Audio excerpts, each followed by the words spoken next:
your leftists in United States, all these professors and all these beautiful civil rights defenders, they are instrumental in the process of the subversion only to destabilize the nation.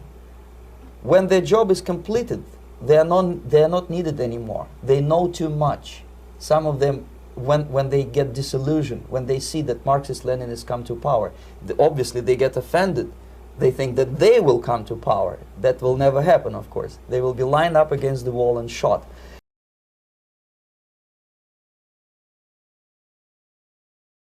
And I just have one question to ask you first. How do you identify?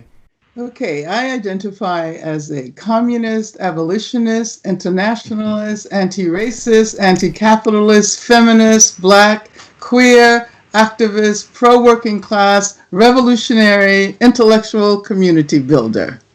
Amazing. Capitalists are not necessarily evil people. Some of them are, some of them are not. Some of them really believe that what they're doing is helpful and what they're doing is good for humanity, and sometimes proclaim that very loudly from the rafters, like Bill Gates and the like. So they're not necessarily evil people, but they are locked into a system. And it is my study of that system over the last 30 or 40 years that has led me to my current conclusions about what the system is doing. Capitalists don't freely choose.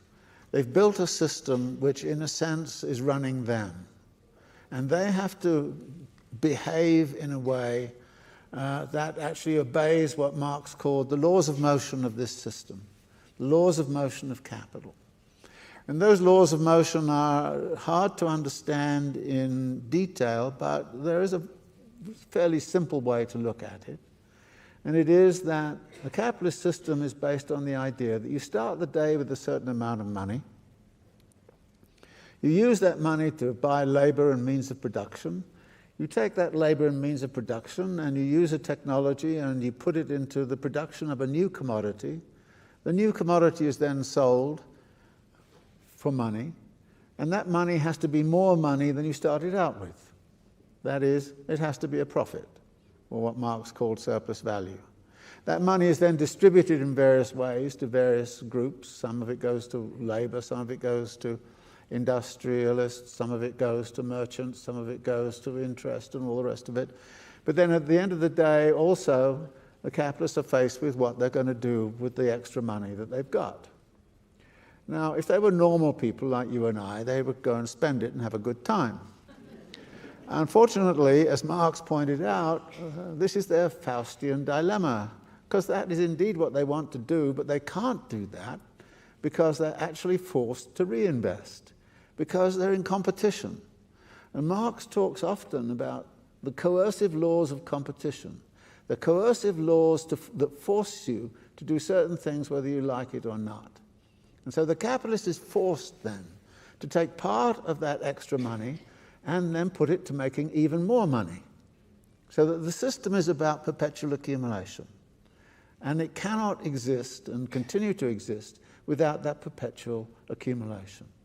The question is, why do we accept, and let me make it real personal for all of you, because Marxism is not going to go anywhere unless it's personal for all of you. Why do you, each of you sitting here, accept a system in which you go to work and you produce a surplus for some employer who decides what the hell he or she wants to do with it, and your job is to go home, not bother the employer until the next day when you come back and do that again? Why is that acceptable to you? You got rid of kings and queens and monarchy because it was unbearable to have some jerk whose achievement was to be the son of the previous jerk and was telling you what to do all the time, and you had to take your hat off when he passed in his coach, and he referred to you as his subject. We killed those people. We cut their heads off. We found it odious to have them around us. And we go to work every day where there is a king who tells you what to do, and you better take your hat off or you're fired.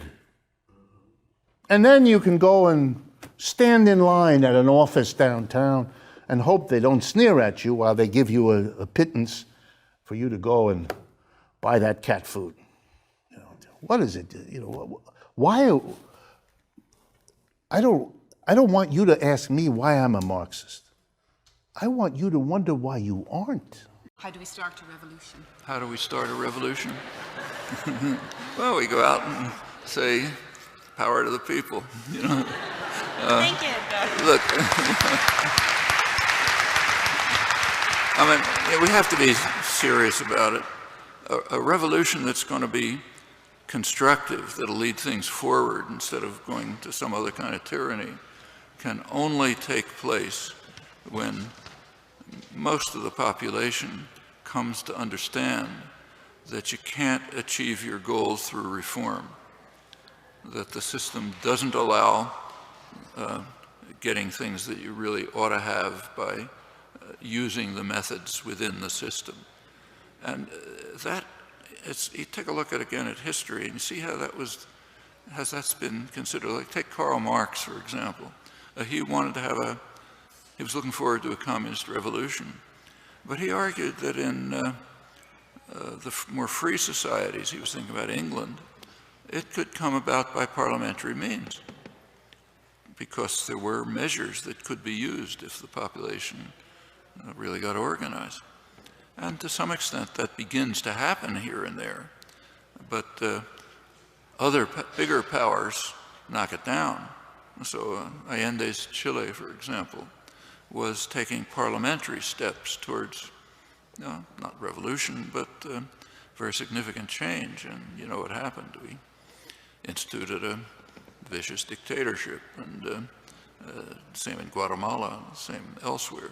But if big, powerful countries do it like us, or in Marx's view, England, which was at the time the major power, then you're protected from that.